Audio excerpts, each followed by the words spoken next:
NFL Week 3 is here, and this is your DraftKings NFL Week 3 breakdown, where we take a look at the salaries, the positions, the matchups, everything, and get ready to crush DraftKings in NFL Week 3. Week 2 was another spectacular one for me, guys, and I hope for you as well. Here's my, I'm always going to show this, but we were able to turn $2,000 into $8,300. And the best part about this was some of the contests that we were crushing in here. Of course, the Super Booster, which is what me and DFS Army subscribers have a live stream on Saturdays where we build lineups together with the goal of cashing in these 40x multipliers. And this was one of my best results ever. I actually got 3 lineups into the $1,000 multiplier. So, 3 top 2.5% lineups out of 8 crafted is pretty good. And of course, we discovered the Pocket Cup, which is this interesting contest on DraftKings that costs like a penny to enter.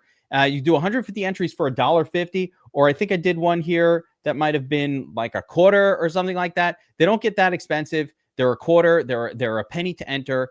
I won 2 tickets. So see ya in the Pocket Cup Championships, whatever that is. We're going to continue attacking those all year long. If you're going to give me the ability to run 150 lineups for $1.50 and then win $1,000 prize, where else are you going to do that? That's as good as it gets. That's as good as it gets. Plus, it gives us the chance to use the Domination Station Optimizer to flex our optimizer muscles without necessarily having to go crazy. And of course, some of the adjustments we've made to how we attack tournaments using the optimizer have been spectacular for this year and just leading to nonstop wins. You're seeing those DFS Army helmets everywhere on top of contests. It's not an accident. So let's keep the party going in NFL Week 3. There's a lot of injuries. We're going to talk through games, injuries, and everything, and just get up to speed on this crazy week, right? So let's get into it. I've got the Domination Station loaded up with the game tiles because this is how we're going to talk through these matchups. We can see on screen some team totals, some game totals, and all of that, and it gives you kind of a script for what to do. Now, first game, we've got the Patriots back home taking on the Steelers. That one comes to 44.5 point total, which is weirdly on the high side for the slate. Really good game for Drake May and the Patriots last week. Can they keep it going against a tougher Steelers defense? I guess we're going to see. But this game is something we've got to pay attention to. Even on the Steelers side, 23-point team total is really high for this slate. Next up, we've got a defensive battle, I think, with the Packers on the road taking on the Browns. There's nothing really to like about this game, especially from the Brown side. Packers defense has been very, very good. It's like where fantasy points kind of go to die. Now, keep in mind that week 3, everything is a little, let's call it overinflated. What we think is really good is probably not that great. What we think is really bad is probably not that bad. Everything's going to find a middle ground. So let's not overreact too much. But so far, the Packers defense has looked really, really good. Not like something I want to be messing with. So I certainly don't see too much of interest from this game outside of maybe like a running back or Packers defense kind of deal.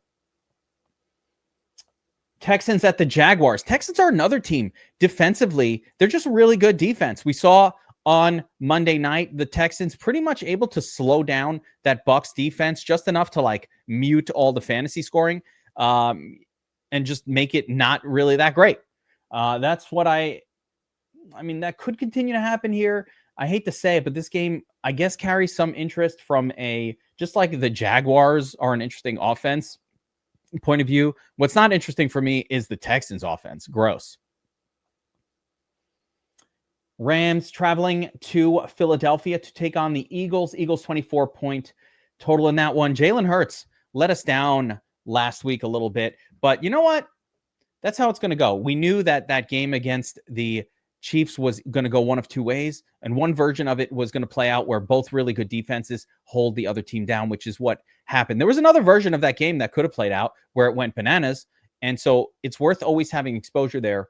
But obviously, it went the way that it went. 24-point team total at home. I like this game a little bit more. I think the Rams can probably make a game of it. The Rams have looked a lot better than they're even getting credit for here. Actually, I think they are getting credit for it. The fact that it's just a 3-point home edge for the Eagles tells you how good this Rams team has looked to start the season. So let's not sleep on the Rams. I don't know if this is the spot, but we can go back to Puka this week, next week, every week. Puka is GOAT. Don't forget it. Puka equal GOAT. Now, this game is really interesting. The Colts at the Titans, right? The Titans, not that great. Rookie quarterback in there making a lot of mistakes, but the Colts getting it done. Indiana Jones, Danny Dimes sheds the nickname, gets a new nickname. Indiana Jones. Has he solidified the Sam Darnold-esque comeback resurrection? Danny Dimes was buried, and now he's looking pretty good after 2 weeks, and he is like QB2 overall. Can't ignore Daniel Jones. He does the things that you want from a fantasy producer. He's just been so shit at everything else for the last couple of years that it hasn't really resulted in a lot of consistency, but he's looking a lot better in this Colts offense, and I'm going back to it. I like this game. I don't even mind spots from the Titans here a little bit. Next up, we've got the Raiders heading out to the Commanders, take on Washington, which might be without Jaden Daniels. Now, that's not a for sure thing, so I don't even want to get too deep into that just yet. But if Jaden Daniels is out, obviously that is a significant issue, and we'll just deal with that later in the week with that game. As far as the Raiders go, Jacoby Myers, I hope he's still cheap because he's getting peppered with targets. But I do have to say that Ashton Jeanty has not kind of shown us any sort of proof that he's worth being priced in the elite running back tier just yet. So I'm probably not going to get too crazy with that until we see more from him. You got the Jets at the Bucks, 44.5 point total. Jets probably maybe without Justin Fields this week. He's in the concussion protocol. I'm not sure that matters that much for the Jets offense in general. If Tyrod Taylor comes in, it's probably actually better for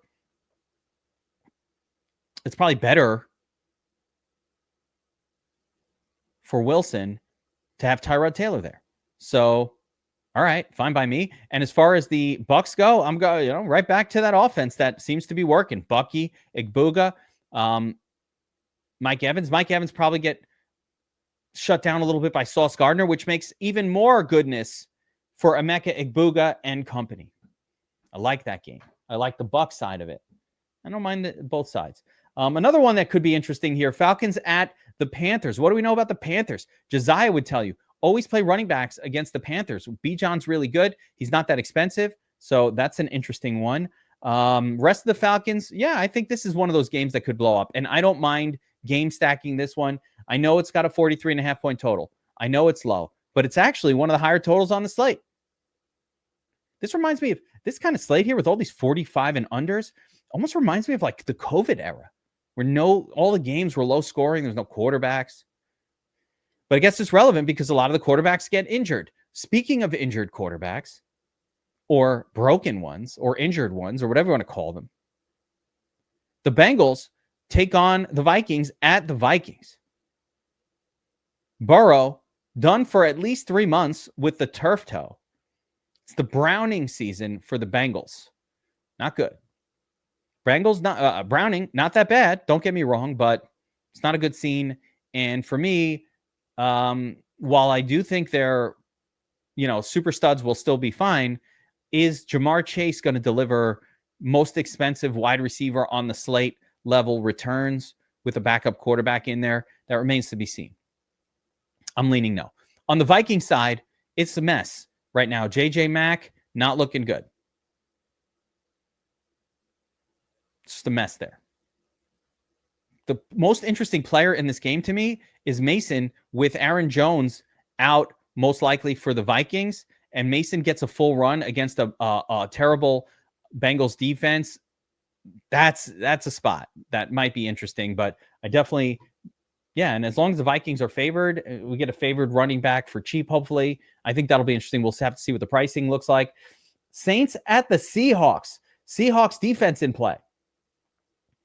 This is an interesting game in general. So 2 weeks in a row, we had Juwan Johnson smash for the Saints. I have to say that the Rattlesnake, Spencer Rattler, not that bad. He had a pretty good week last week, and he's looking not too terrible. Seahawks, same thing. Team looks good. Jack Smith and Jigba is GOAT. So some interest in that game for sure for me, even the low total, especially on the Seahawks side.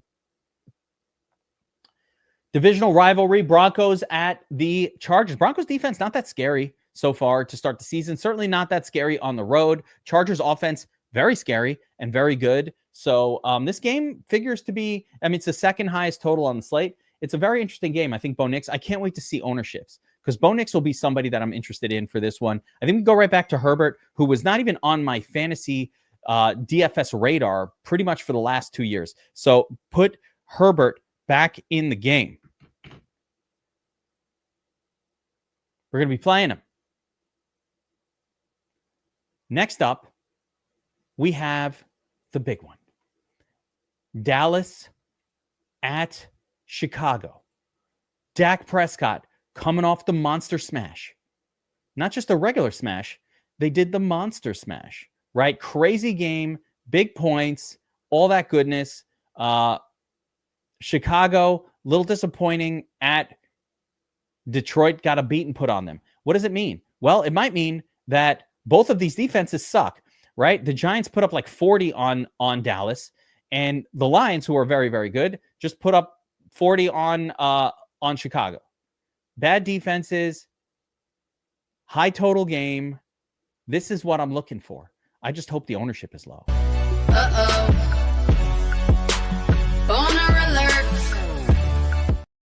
We will be building around that game quite a bit this week. Excited for it. And finally, the Cardinals at the 49ers. This is also a sexy game, in my opinion. I don't get the 43.5 point total at all. I think this should pop for an over. I like the San Francisco offense right now. I love what they're doing in terms of just throwing it to Christian McCaffrey so much. So give me all of that. Juwan Jennings, another resurrection last week. Juwan Jennings had the big game alongside Christian McCaffrey. Ricky Pearsall ignored. Harsh. But we'll go right back to Ricky this and most weeks. So now that the matchups are out of the way, let's jump over to DraftKings, take a look at some of these salaries, and see where we can prosper in NFL Week 3. Let's go. All right, at the very top of the list, of course, we've got Jaden Daniels here, who is out, I think, for a couple of weeks. And in his stead, I believe we're getting Mariota.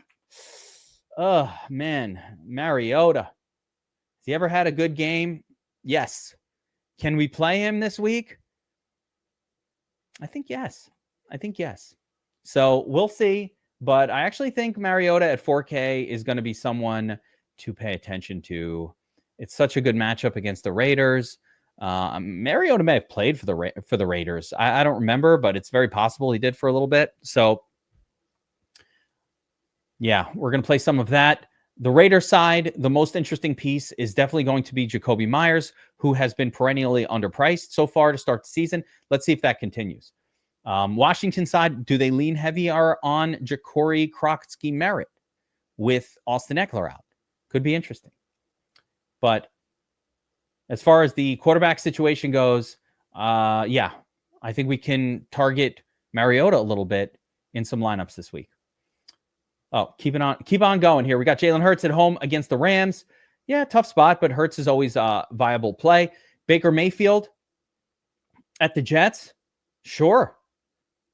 Yeah, definitely. Very interested in Baker stacks, everything to do with Baker. I actually like that they're at home. Hopefully the Jets can make a game of this, but Baker Mayfield is definitely going to be someone I'm looking to build around this week. Baker, Igbuga, and Evans, of course, with a little, I think White got hurt. Can't be sure.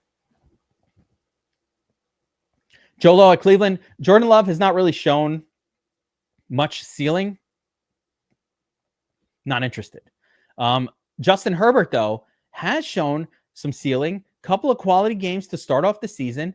And I think they keep it going. So it seems like the issue for the Chargers is, the rookie running back maybe not quite running with what he's not quite there yet. He's not quite dominant. We'll see if Omarion Hampton comes around. I believe he will. I think he'll be fine. But so far, he hasn't been dominant. And because of that, and because the other guy is kind of Najee Harris, who's pretty mid, they've had to throw for touchdowns. So as long as it's a competitive game, I think they're going to have to keep throwing for touchdowns. So that's going to benefit Herbert. I think we can go right back to it. Kyler Murray here on the road at San Francisco. Kyler Murray is always kind of like a GPP only spot, I would call it. For me, so fine, but he's not somebody I normally play in DFS. I haven't really gotten burned too much by not playing him. And when I say I don't really play him, it's been years. I don't really use Kyler Murray. It's rare, the occasional thing, and I almost always regret it. So I haven't really gotten burned by it. You would think a running quarterback would burn you a lot more by just generally being not using them. So, and by the way, I'm not stubborn about that. If he starts to show consistent big scoring, I'll go right back to it. But no, I haven't really seen that from him. All right. So first name that's popping obviously off the charts here is Dak Prescott in this game on the road against the Bears. Prescott coming off finally the big week before he got a bunch of drop passes, didn't all work out, but he spread the football around in this game too. It wasn't even CeeDee Lamb dominating. It was a little bit of everybody. It's something I like to see, and I'm definitely interested in Dak Prescott this week. 5,900 is a reasonable price. Bo Nix at the Chargers, definitely interested there as well. Nix had a pretty good game, under the radar. 21-pointer, 200 yards, 3 touchdowns, very efficient, did a little bit of running. Did have to do a lot in this game, but just the overall volume was not as great as what I'd like to see. I want to see 37 to 40 to 50 passing attempts. I'm definitely trying to get over this sort of these lower numbers. We don't want to see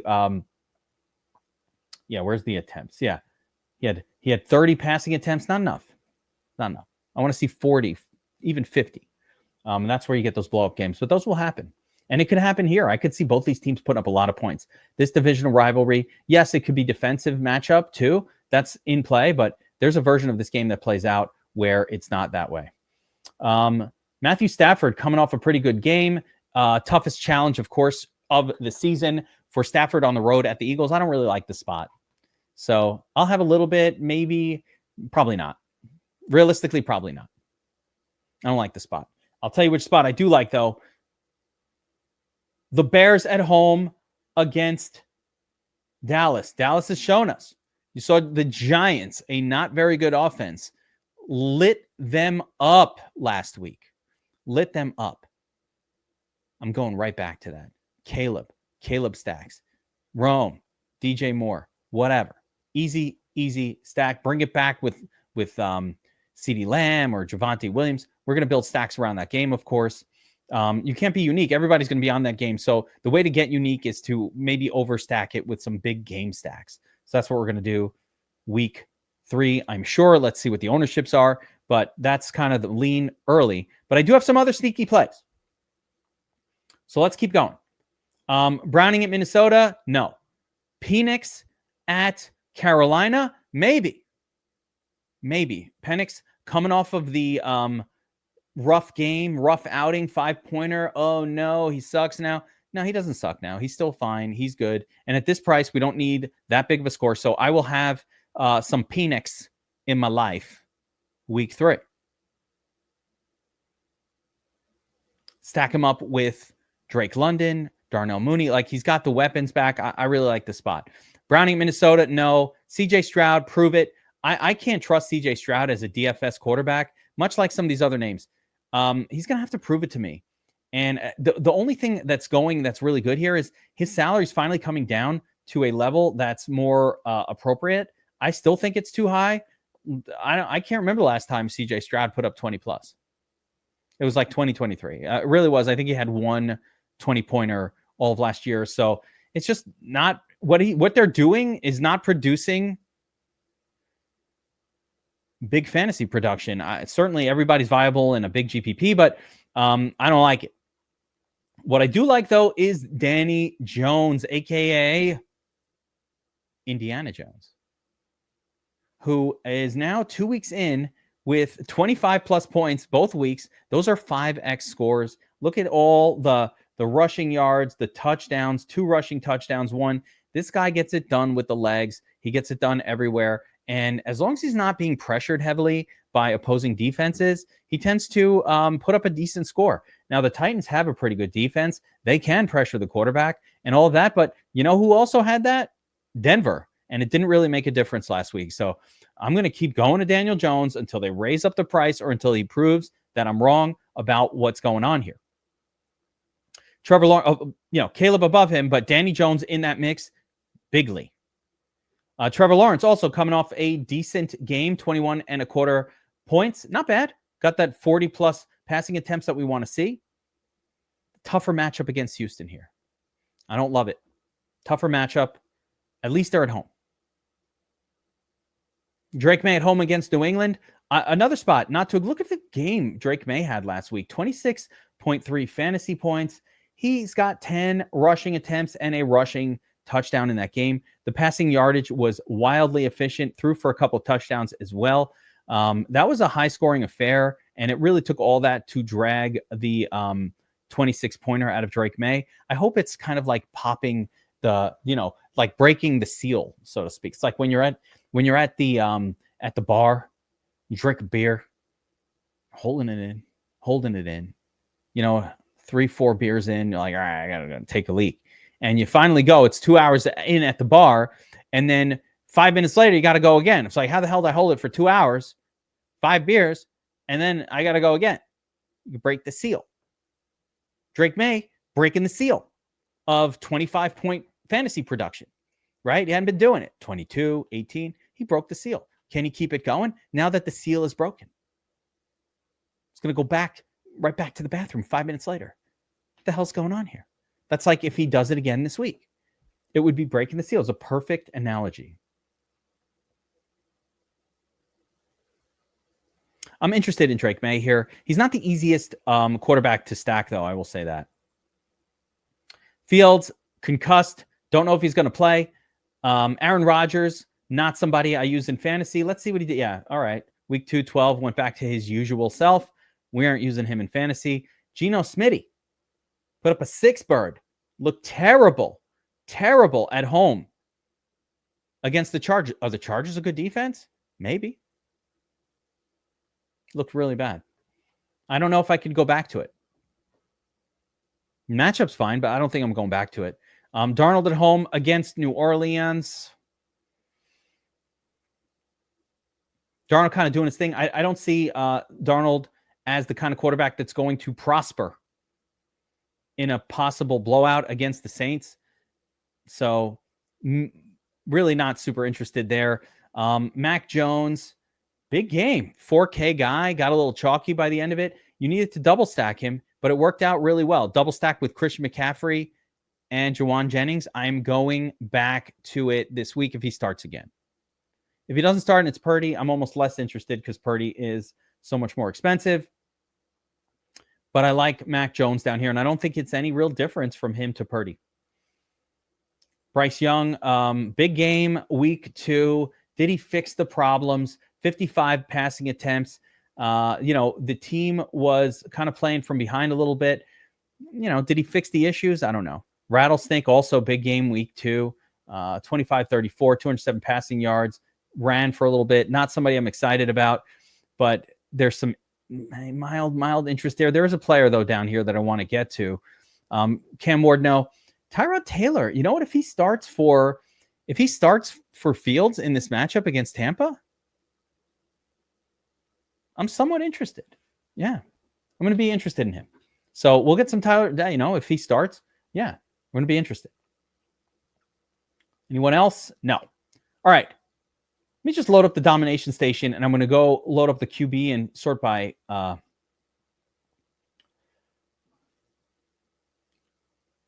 value. Yeah, I'm not buying a lot of this, so we'll see there. Running back group, there you go. Jerome Ford, yeah, I'm not buying a lot of this. So early week stuff, definitely nothing that I want to buy into yet. All right. Running back group, NFL Week 3, let's get into it. At the very top of the list, Christian McCaffrey. Let's see what he did last week. I know he caught a bunch of passes. Yeah, 7 targets, 6 receptions, only 13 carries, but he got us where we needed. Now, keep in mind, 23 and 22 first 2 weeks. He's now priced $1,000 higher. So we knew that McCaffrey, we were getting him for $1,000 discount. And now we got to pay the iron price, $8,200. Is it worth it? Let's think about it. It certainly would not have been worth it if he's only going to put up the 23 points that he put up the first couple of weeks. That's barely a 3x. We need a 4x. 23 would be a 3x of 8K. We need a 4x. We need more like a 30, 31. Can he get there? I say yes. I think he can. But, it is noteworthy how expensive he is. And I kind of prefer Bijan, who's been just as good, just as prominent, not as many passing game targets. But the matchup, oh man, against Carolina, right now, Josiah is out here watching the DraftKings screen, looking at Bijan Robinson, and this is happening. Uh-oh. Boner alert. I know it's happening for Bijan against the Panthers. The Panthers can't stop the run. It's a great spot. Maybe too good. Maybe too good of a spot. Might get too chalky. We have to see. Saquon Barkley against the Rams. Okay. Jonathan Taylor. Smashed to start off the year. Tons of volume. 27 touches week 2. 21 touches week 1. Look for more goodness out of Jonathan Taylor. Bucky Irving coming off the big one against the Jets. 18 points, 17 carries. 6 of 6 in receptions. Was pretty damn good last week. And now we get him against the Jets. I don't mind Bucky. You got Josh Jacobs here in a situation where he could be paired up with Green Bay defense for the smash against Cleveland. I don't mind it. Chase Brown. Oof. Disappointing start to the season for Chase Brown. And the thing that disappoints me the most is the lack of passing game targets. Where are the targets for Chase Brown? They're not there. It's getting scary. We're going to have to back off a little bit until we see some more goodness from him. Ashton Jeanty, another guy, could not really justify the $7K price point. It just doesn't make sense to pay that. I'll give you another guy that doesn't really make sense to pay. James Conner, at this point, is in a direct and full split, I believe, with Trey Benson. So let's take a look at his game log for week 2. I have the matchup numbers. They're coming out. Still quite out yet. So this is very early. But we can see here. So he got 11 carries and only 1 target last week. And then Trey, he got, 6 targets and 3 carries, right? So still definitely the split favoring James Conner a little bit.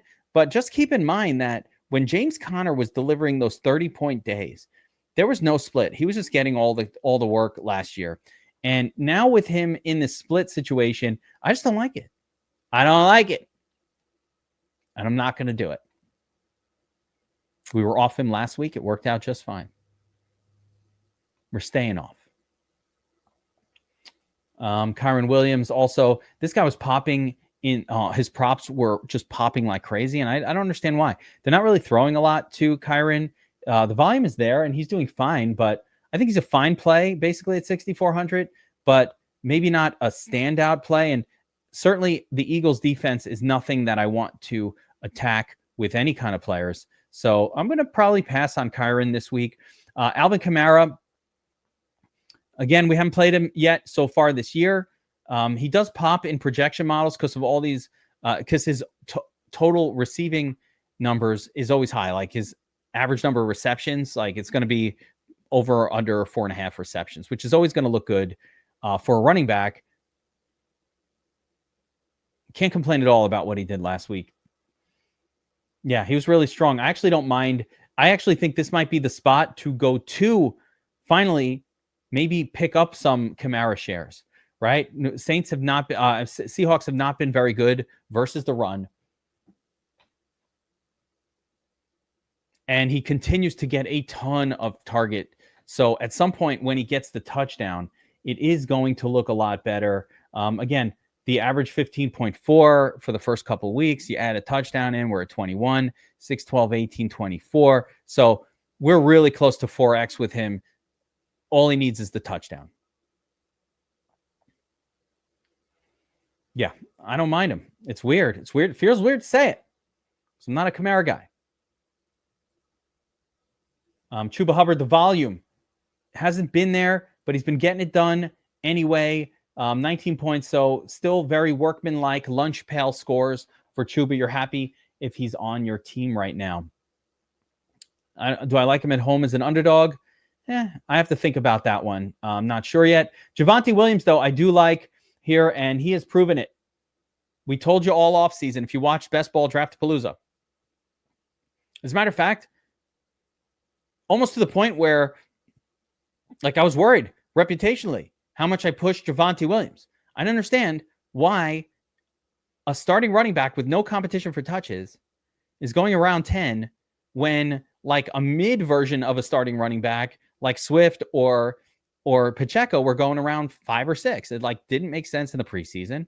And it's a big part of the reason why a lot of my best ball teams are moving on and doing really well, because I have this guy in everything.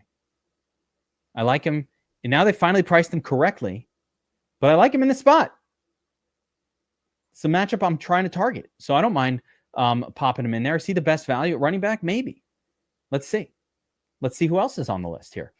Continuing on, we've got Breece Hall continuing to get most of the touches for the Jets. Jets just got destroyed last week. Not surprised that he stunk it up. Jets in general, always going to be tough to trust, but Breece Hall continues to get most of the work. Let's see what Braylon Allen did, just to see. He got 10 Breece Hall got 10 carries, 2 targets. Allen, I don't think he got anything. Yeah, 2, basically nothing. 2 carries, 1 target. So it is the Breece Hall show, or that is what's developing in New York with Breece Hall. Road underdog, acceptable spot, but nothing I'm going to go crazy for. I probably like it better if Tyrod Taylor's the quarterback, because he's more likely to check down. If he's getting 3 or 4 targets most games, I would like to see that number go up a little bit. All right, next up, we've got Travis Etienne, who, again, broke out in week 1, had a nice week 2, good usage. But in week 2, we did see the emergence of Bajal Tutin. Bajal Tutin with 8 carries, couple targets. So that now you got Etienne. When you're playing him, you got to understand you're getting about a 70% guy, maybe a 65% guy, which is less exciting than, let's say, an 80% guy. So, but still playable. Yeah, Kenny Walker. I think a lot of people are going to want to chase Kenny Walker's game from last week. I would caution that. He only had 13 carries, and Sharps had, I believe, 10 carries. So, yeah, he got, 15 carries, even crazier. So the question is, will the team look at this and go, whoa, we gave Zach more work, and he ended up only getting 10 yards, and Walker did better. Walker's the better guy. Or does the team not, should we give Walker more this week? But as of right now, these guys are in a pretty even split. And why would I pay? It doesn't make sense to me from a value perspective to pay $6K for Walker in a split when I could just get, Kamara or Chuba or Breece Hall, who are not really in a split or in much less splits, not direct splits, everywhere. J.K. Dobbins, no. Pollard, no. Actually, Pollard, maybe. Has he done anything to give us any sort of hope? Let's take a look at the game logs here. 20 carries. Why don't they throw to Pollard? Pollard used to be exclusively a pass-catching back. It's going to be tough to trust TP until they start throwing to him, or we get some evidence that they will. Omari Hampton, no. Swift, tough to trust. Warren, probably not. Mason, here we go. Mason takes over the lead back role for the Vikings here. Get a pretty acceptable discount. I'm going to throw him in the flex spot as a value running back play. The Vikings are favored. If they're smart, they're going to lean heavy on the run. I really like Mason there. Krotsky Merritt, I don't know. I'm still not on board yet. I think he'll break out at some point. I wish we were getting sub 5K Krotsky Merritt. Let's keep scrolling down, see if there's any other running backs of note here, or see if there's any performances we want to check out. Yeah, they gave Judkins 10 carries and some targets week 1. I'm flabbergasted at this. How the hell did he learn the playbook that quick? He just signed with the team. But there it is, week 2. Judkins got some work. Those of you who are patting yourself on the back for Ford or Samson or whatever, you might want to stop now. It's a matter of time before Judkins just takes over that team. Actually, the one thing I would say is go out and acquire Judkins in your fantasy football leagues if he's available. Just get him.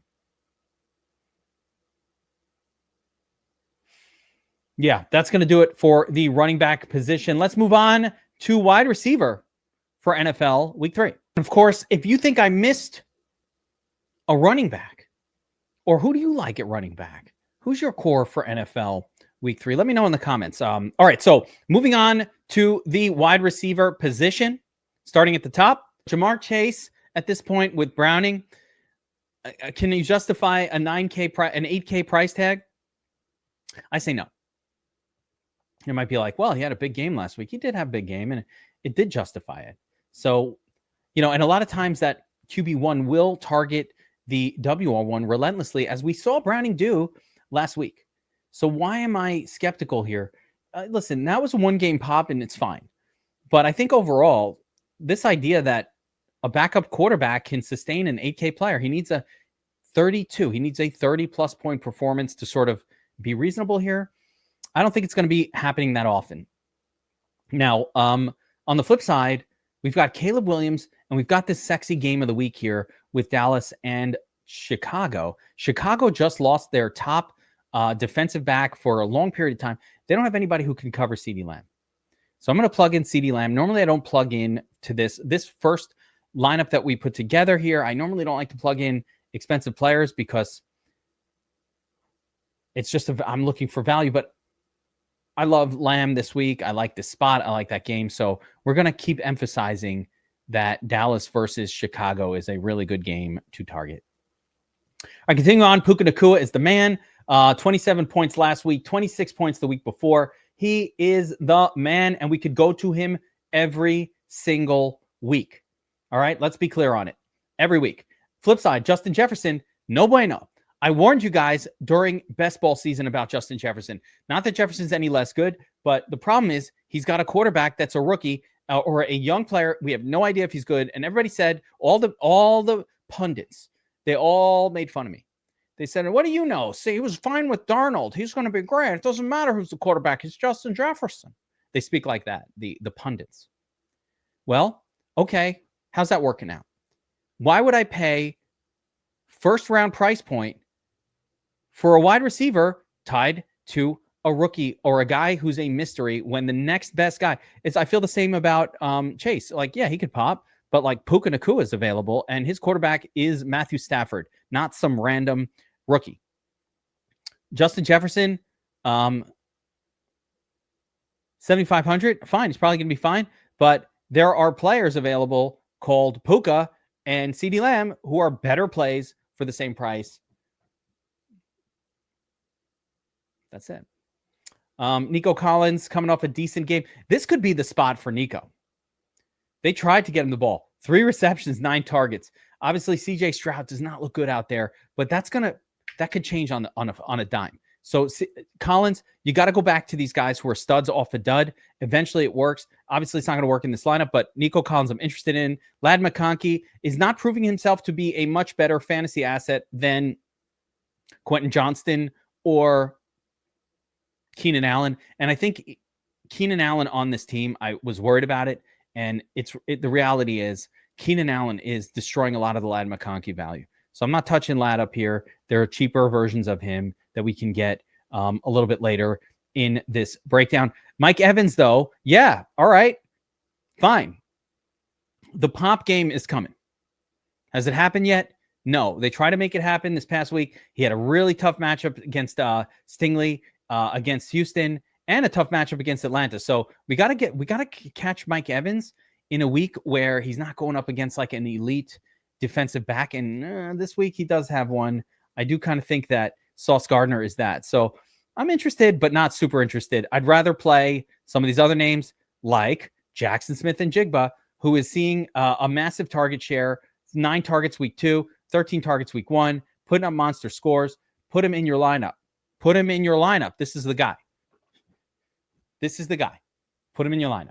Now, can I afford him in this lineup? Probably not. We're building something different here, but JSN will be a big part of my core or my overall plays for NFL Week 3. Brian Thomas Jr. also, no bueno. Stingley Jr., it's a bad scene. Now, I got a Q tag on him. Make it worse. No thanks. AJ Brown, another guy I warned you about in the preseason during Draft Ball, Best Ball, Draftapalooza. You should have been watching. You would know. AJ Brown, inconsistent scoring. He's only good for stacks with Hurts, nothing else. And probably not today. Igbuga has risen. He has risen up to a similar price point with Mike Evans. Has he earned it? I feel like probably. He dropped a touchdown pass on Monday night that would have put up a monster score, and he'd be super high owned. Now I think we'll get like a fairly low owned Igbuga, which is fine. Devontae Adams, that second guy from the Rams, finally had the big game, 6 for 13. I think this is just going to continue. The chemistry has to build with Stafford, but Adams, he's not washed. He's still just as good as ever. Similar to what I see from Keenan Allen, where I don't see a washed player. I see a guy who looks refreshed and just looks good. So we'll be on Keenan rather than, and I don't mind Devontae. Garrett Wilson. I like Garrett Wilson regardless. I love this spot. I do. I think it's good. We're going to play him. It's a really good spot. Does not really even matter if it's Fields or the backup. Tyrod Taylor is fine to throw it to one guy. And Malik Neighbors had good games with Tyrod Taylor when Tyrod Taylor was healthy for the Giants. He's fine.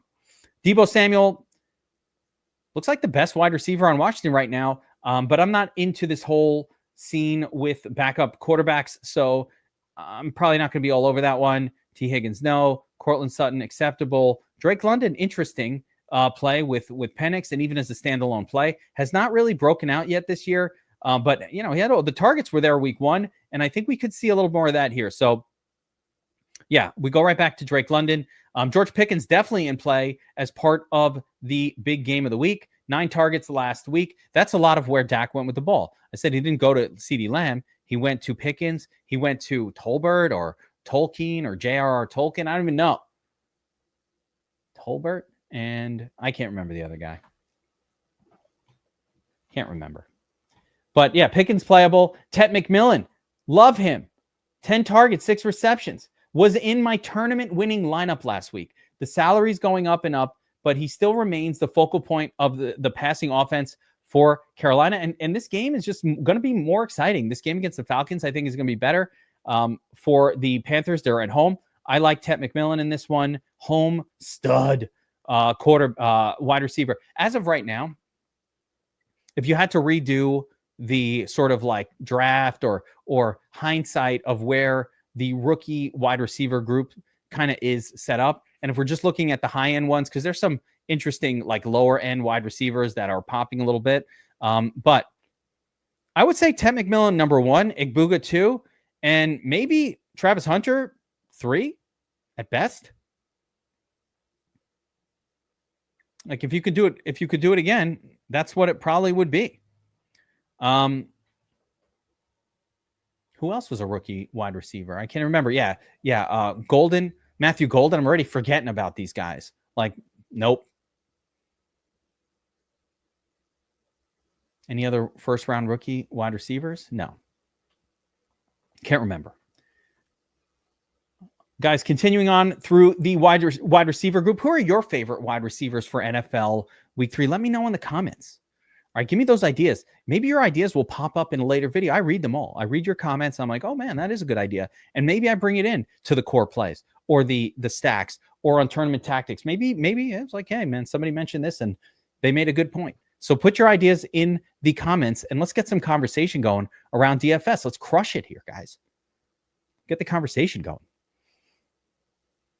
DK Metcalf, revenge narrative last week. How'd that work out? Not that great. Not that great. 11 points. I don't think I played any DK Metcalf, but there was that revenge thing going on. I don't really, I don't know what else to say. Meh. Marvin Harrison Jr. doing Marvin Harrison Jr. things. Not shocking. Jacoby Myers, on the other hand, 12 targets. The double-digit targets keep coming. I like Jacoby this week in this matchup, so we can go there. Ricky Pearsall. I'm always going to be interested in Pearsall. The targets were not necessarily there. Really, the targets haven't been there at all for him, so I'm curious about that. And it might be Jawan Jennings that's more interesting, but Ricky Pearsall, keep him in your thoughts. Quentin Johnston, don't know how he does it, but he's got 3 touchdowns already this year. How? I don't know. DJ Moore and Rome Odunze are finally priced back-to-back. And in this Caleb, I'm definitely going to be stacking Caleb with one of these guys at least. It seems like that the better play might be Odunze. Now, I don't know if that's going to continue all year, but it's certainly been the first couple of weeks. Odunze getting a little of those sexier targets too. So overall, more air yards, more everything. I like Rome here in this lineup, and I love him this week as a standalone play. Rome Odunze, of course, and his 36 points from last week was a big reason I won all those tournaments last week, and a big reason we were able to turn $2,000 into $8,362. It was because these lineups all had Rome. The stack that we talked about on the stacks video and on this video was the Goff, Amon-Ra, Rome Odunze game stack. And that was the one that absolutely smashed and helped me win all these tournaments in NFL week 2. Do I want to chase the same thing from last week? No, but at the same time, there was a reason why it worked. And I love this game and I love this matchup. So I do think we can play something out similar. Let's see. Continuing on here, Jerry Jeudy. All right. Devontae Smith. Okay. Olave started off pretty good last week. He's getting a lot of targets. Let's keep him on the top of mind. Calvin Ridley. We're going to maybe need a piece to bring back from the Titans in build-arounds for our Daniel Jones lineups this week.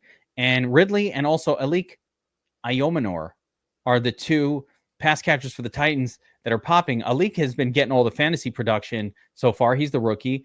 But Ridley will get there too. At some point, it's going to be Ridley, I think. Matthew Golden here hasn't done anything so far. I don't see any reason why we would use him in DFS at this point until he proves otherwise. I'm not touching that. Jawan Jennings, on the other hand, 10 targets, 5 receptions, Q tag, gone. Now we got healthy Jennings, and we probably should treat him as the primary wide receiver for the 49ers. I love Jennings. I think I'll put him right in this lineup. Jennings, good spot. I want to find, we're going to identify some cheaper value plays, but Jennings is very playable at 5K here. No problem there. Hunter at 41. Cooper Kupp, no. He actually got some targets last week, so maybe Cooper Kupp will wake up a little bit. I'm not ready to go there yet. Travis Hunter not looking like a really juicy fantasy producer. Keenan Allen, though. Yes, please. Right? This is why Ladd McConkey has stepped back, because they put Keenan Allen in the slot where he's comfortable. And Herbert is besties with Keenan Allen. And when Herbert is looking for somebody to throw to, last year it was Ladd McConkey. Now it's a little Ladd, but a lot more Keenan Allen. So we cannot ignore Keenan Allen at this price. Do so at your own peril, but I'm putting him into this lineup here in the 3rd wide receiver spot. But we're going to still scroll down and find some other potential playable spots here. A couple of names that have been popping. I don't want to ignore them, right? Keyshawn Boutte. What did he get? One play for a touchdown? I thought he did a lot more than that last week. So we'll see. Darnell Mooney. even though last week he didn't do that much, I already like Penix a little bit.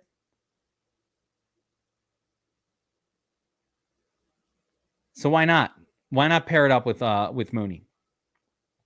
Cedric Tillman also continues to see a lot of targets. I mean, am I excited about it?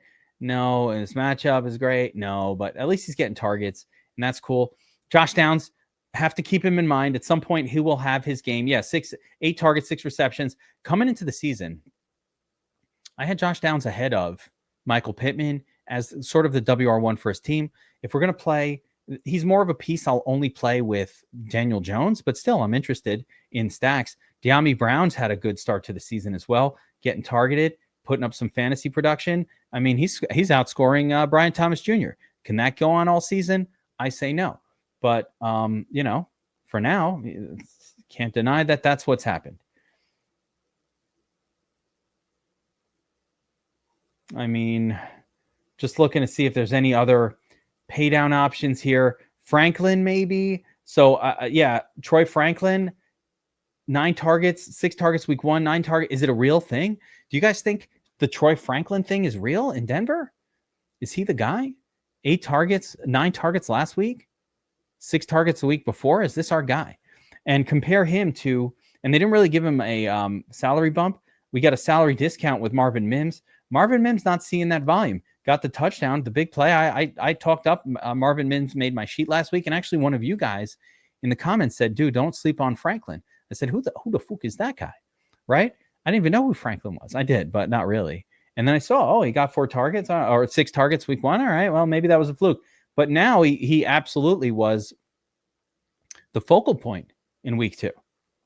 So we can't ignore anymore. There's no more ignore. Can't ignore. Alika Yomenor. I don't know if I'm pronouncing it right, but could be interesting. Hunter Renfrow, 3rd and Renfrow. 9 targets, 7 receptions. I'm not ignoring Hunter Renfrow going forward either. Hunter Renfrow, so sub 4K. We got Marvin Mims. We've got Cook. Troy Franklin. We've got Hunter Renfrow. We got Alika Yomenor. Anybody else down here? Probably not. Maybe Trey Tucker, but probably not. Yeah, kind of, but probably not. All right, let's move on to defense, and then we'll flip the script back to tight end. In this sort of first look lineup here that we're building, I've got 3,500 left in salary. So we're going to see what we can do at the tight end and where we'll have funds to upgrade. Let me know who your favorite wide receivers are for NFL Week 3. Give me 2. Give me your 2 top values. So salary matters, but that doesn't mean you got to choose the cheapest wide receivers. But who are your core wide receivers right now? Who's popping for you?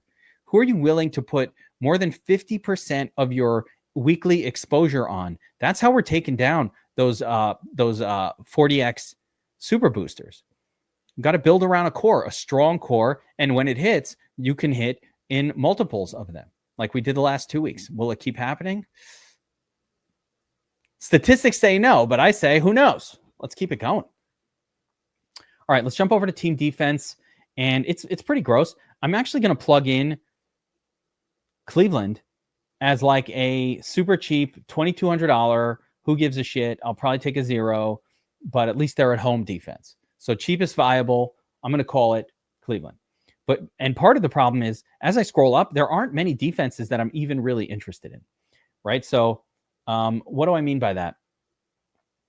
Yeah, Jets. At Tampa, no. Saints on the road, no. Raiders, maybe. If they roll out Mariota, I might have some interest in the Raiders as well, right?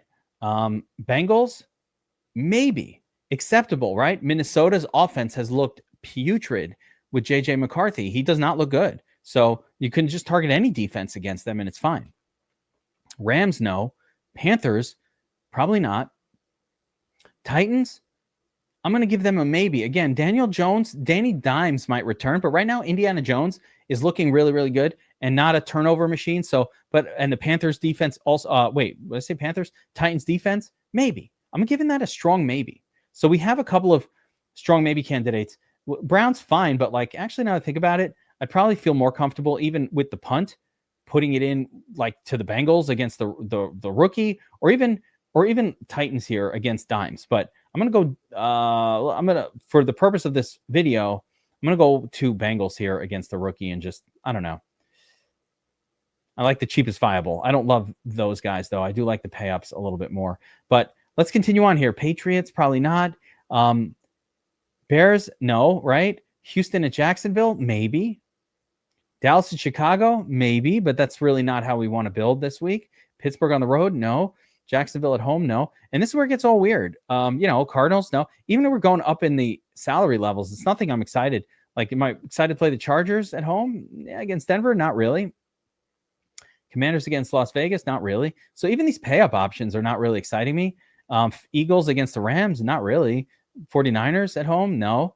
Right? Atlanta against Carolina I'm interested in, just because Carolina's been pretty bad. And again, the Colts against the Titans, that might be the better side of it. It probably is. Right? Titans, rookie, not looking to, rookies make a lot of mistakes. So Colts in play, Falcons in play, Bucks in play against the Jets. Certainly Seattle's in play. And the best play of all is probably Green Bay at Cleveland. But do I want to pay all the way the top dollar? So that's why we do how we do on defense. Just pick a cheap one, move on. Now, I'm just looking at this lineup we built. Here, we got 4,600 left for the flex, or for the tight end spot. I think it's an easy plug here of Ferguson, but I just want to go through the tight end group because there's not that many to really go through here. Brock Bowers at 6K, reasonable price, averaging 13 fantasy points per game so far. Fine, right? He's been okay. Nothing great. He's been fine. Trey McBride also, he's been pretty good. 5,700. Don't mind getting up to those prices at all. If we can get there, great. Tyler Warren, I talked him up the last couple of weeks. He has kind of done fine, but what I like about it is the volume. He's being used a lot, rushing attempt, bunch of targets there. I think he's priced pretty close to where he should be. There's no value in it. Zach Ertz is really a piece that we only care about when Jaden Daniels is in the game. David Njoku, fine, but Fannin Jr. seems to be the primary tight end for that team, and he's a lot cheaper, so I'd rather go there. But if I had to just pick one here, these are I like Ferguson. Ferguson started off pretty decent last week. 12 targets, can't go right back to it. Now, this game doesn't set up as well for Ferguson because Chicago has those injured cornerbacks. And so the chances are Dallas should just throw it to the outside wide receiver. That's why I like Lamb and Pickens. But Ferguson definitely in play here for this price in a lineup like this. Also, Juwan Johnson, and especially because it's a Caleb build. So we're kind of building around this game. But we got Juwan Johnson, 2 big games to start the season for 3,900, 9 targets, 12 targets. That is crazy. And I'll go right back to it. So I'm interested in him. Pitts is probably a no. Yeah, I don't really like Pitts. Hunter Henry is going to pop one of these days, but it wasn't last week. Goddard is out this week. Evan Ingram is unstartable at this point. They do not throw to him. Brenton Strange, I mean, a 4 or 5 target guy, effectively priced appropriately for 3,400. Where's Fannin? Here he is. Fannin Jr., 3,600. Probably the more exciting of the Cleveland tight ends. We've got 9 targets week 1, 5 targets week 2. I had a lot of him last week, but Juwan Johnson seems to be a guy who's getting even more targets and being used as like a focal passing game option. So a few different options there, guys. And that's going to do it for the NFL week 1 first look. I have 700. I can upgrade here at running back if I want. I can upgrade at defense if I want. And of course, this is just an example for NFL week 1. There's a lot of research yet to do for this week. So stick around. We got a ton of content coming out here on the YouTube channel. Make sure you're subscribed. Hit the like button. Let me know who your favorite tight end is for NFL week 1 and week 3. And of course, what your favorite quarterback is. Let us know in the comments. Give us your take on the slate in the comments. Let's get some chat going. Let's get some information going. Let's get some discussion going. Guys, good luck this week. And remember, if you want to get signed up at DFS Army this week, promo code GEEK, my special code only for you guys, secret code, promo code GEEK, 10% off any of our subs. Get in there, be part of the community, and start winning. See you guys next time. Helmets up.